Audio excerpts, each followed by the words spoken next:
కీర్తనకారుడును దేవుని ఇష్టానుసారుడైన భక్తుడగు దావీదు జీవితమును మనము పరిశీలిస్తే, అతడు గొర్రెల కాపరిగా ఉన్నప్పుడు ఇశ్రాయేలీలతో యుద్ధము చేయుటకు వచ్చిన ఫిలిస్తీయుల సంబంధియును గాతు వాడైన నెఫీలీయుడైన గొలియాతును ఒక్క రాయితో హతమొందించినప్పటి నుంచి ఇశ్రాయేలీయులలో అతనికి వచ్చిన ఆదరణను బట్టి, మంచి పేరును బట్టి సౌలు రాజు అతనిపై విషపు చూపును నిలిపి అప్పటి నుండి దావీదును చంపుటకు ఎన్నో ప్రయత్నములు చేసినను యెహోవా దేవుడు దావీదు పక్షమున ఉండి సౌలు బారిన పడకుండా అతనిని కాపాడుచూ వచ్చారు.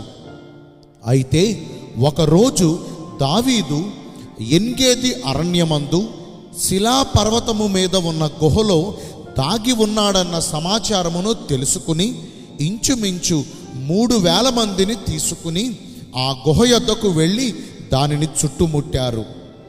తప్పించుకొనుటకు దావీదునకు అవకాశము లేకపోయినా యెహోవా దేవుని హస్తము దావీదును మరుగుపరిచి సౌలు కంట పడకుండా ఆదుకొని కాపాడారు. సియోనులో నుండి యెహోవా నిన్ను ఆదుకొనుగాక. ఈ వీడియో గనక మీకు నచ్చినట్లయితే దయచేసి లైక్ చేసి అనేకులకు షేర్ చేయండి. ఇలాంటి మరిన్ని వీడియోస్ మీకు అందించుట కొరకు మా కోసం ప్రార్థన చేయండి.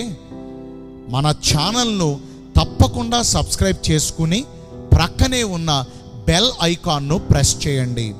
తద్వారా మేము అప్లోడ్ చేసే ప్రతి వీడియో ముందుగా మీకే వస్తుంది. మరి సబ్స్క్రైబ్ చేసుకుంటారు కదూ. May God bless you richly. Thank you.